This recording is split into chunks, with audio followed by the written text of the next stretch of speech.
eles chuchavam continuamente lá para cima da grande área bolas e o Bento fez tudo o que era possível.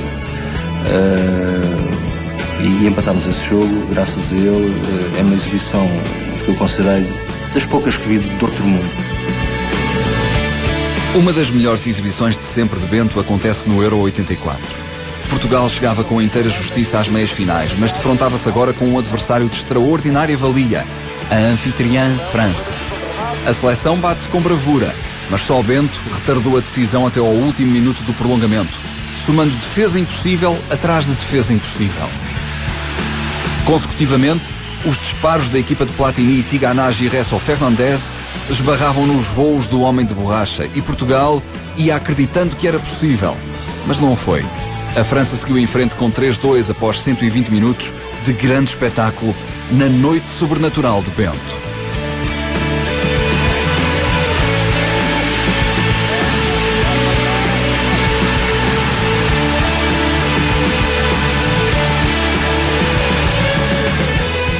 Vi fazer grandes exibições ao Manel, mas aquela foi a todos os títulos aquilo que um guarda-redes pode fazer.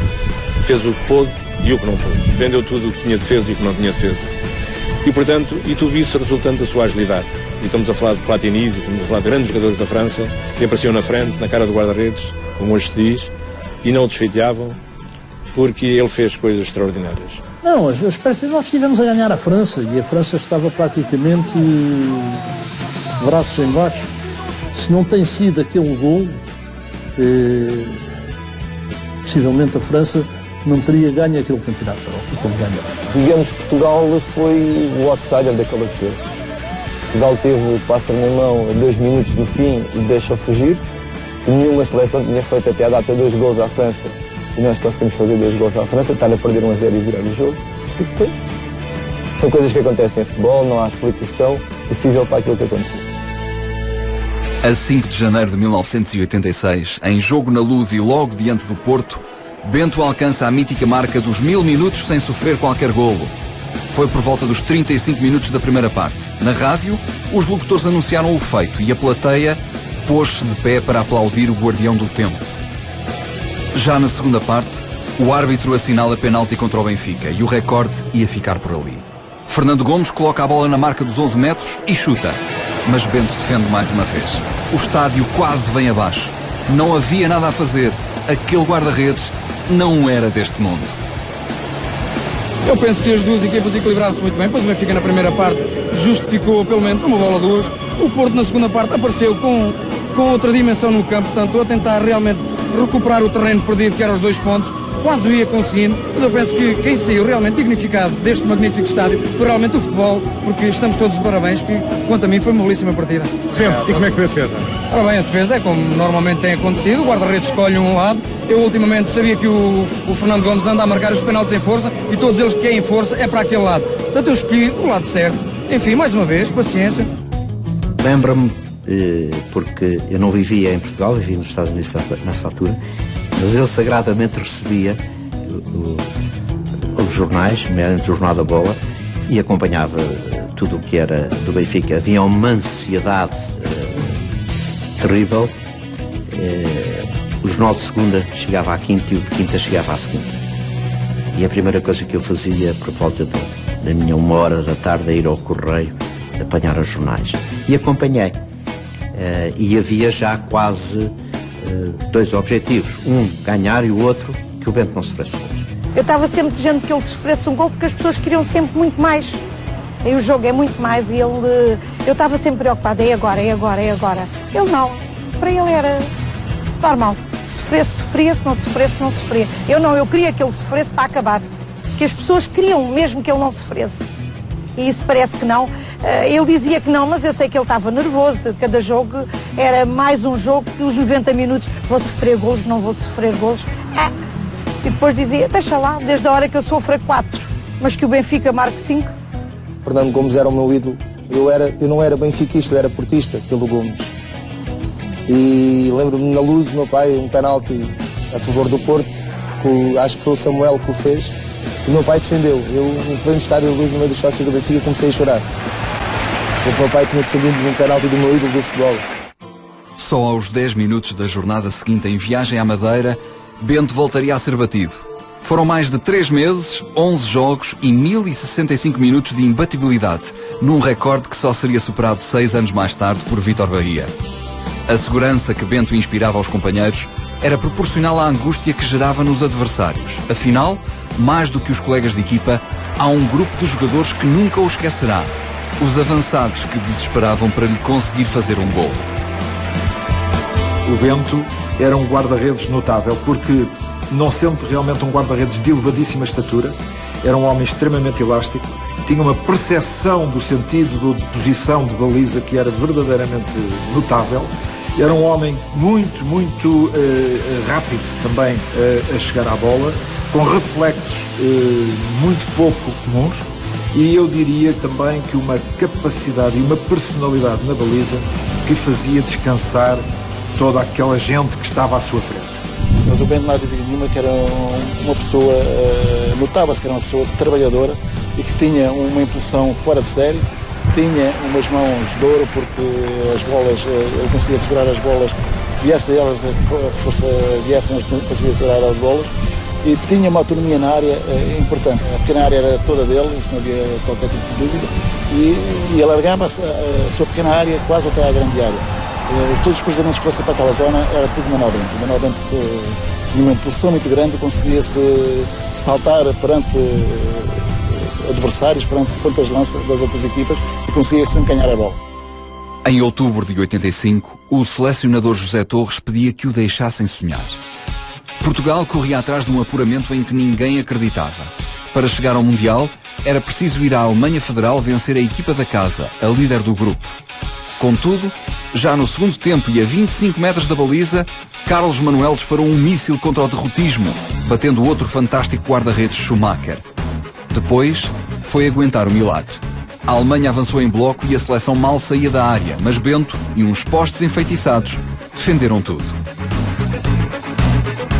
Bento era uma das grandes razões para que uma seleção que até 1984 tinha o paupérrimo currículo de uma presença em mundiais e nenhuma em europeus, chegasse de repente em apenas 2 anos ao Euro e ao Mundial.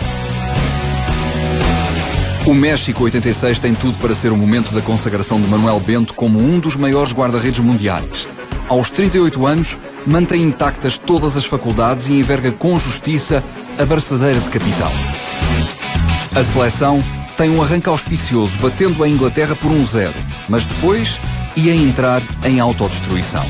Rebenta um conflito entre jogadores e federação por causa dos prémios de jogo e Bento é o porta-voz de uma equipa amotinada. O caso Saltilho enche as primeiras páginas dos jornais. Comunicamos aos excelentíssimos órgãos da comunicação social que, como primeira tomada de posição, decidimos não comparecer ao jogo de treino marcado pela Federação Portuguesa de Futebol a realizar hoje, dia 25 de maio, em Monterrey. O Bento tinha, de facto, uma personalidade muito forte, um homem com um caráter muito fincado, um grande guarda-redes, e lembro-me dele sobretudo pelas posições firmes que tomou na seleção, no caso de Saltilho. O Bento era, de facto, uma referência pela força do seu caráter e pela qualidade técnica como guarda-redes do Benfica. O que se passou no México só beneficiou os jogadores portugueses daí para a frente. O jogador em Portugal era muito mal visto, era visto como um arruaceiro, pé descalço, e o jogador hoje já não é visto assim, o jogador hoje já é uma pessoa com cultura, já tem ideias diferentes e as pessoas já acatam de maneira diferente. Não sei tudo o que se passou em Saltilho, mas é a mudança do futebol português a Saltilho.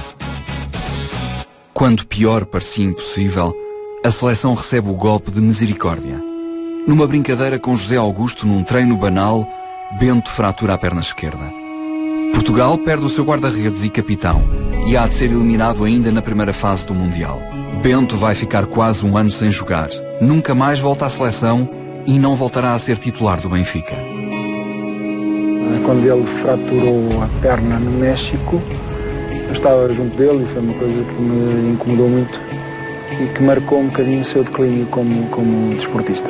Estava mesmo na cidade do México e ele estava em Saltilho.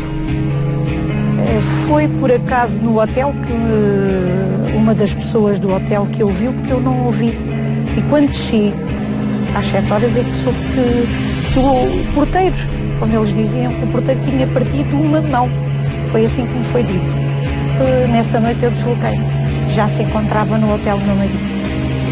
Foi difícil, eu não queria acreditar. E ele, quando cheguei, eu ia com as lágrimas nos olhos e ele disse: partiu-se, amanhã é outro dia. Vamos para a frente. Sempre com o espírito dele de vencer. Eu acho que era de vencer. O meu pai, a partir daí, acabou a carreira dele para o futebol. Ele jogou até aos 41 anos, mas com muito sacrifício. E quem lidou com ele diariamente sabe que ele continua a jogar e o sacrifício foi muito grande. Esta história foi-me contada pelos dois, porque, como eu disse, eu fui passado uns anos, fui para a seleção de jornalistas, fomos fazer um jogo ao Brasil e eu é que convidei os treinadores, então convidei o Manel Bento e o Vítor Damas para treinadores, obviamente. E o Manel Bento foi como guarda-redes suplente. Eu ainda o deixei jogar um bocadinho. Ainda o deixei jogar na segunda parte um bocadinho, pronto. E então, e eles contaram essa história em Santa Felicidade, em Curitiba, num bairro, muitos restaurantes e isso. Então contaram a história que naquele treino, pronto, o Vítor não tinha tido a oportunidade de treinar. E então estava no hotel, tranquilo, a fazer a barba. E entra o Carlos Manuel, disparado. Carlos Manuel ou o Diamantino, um dos dois entrou no quarto. Vítor!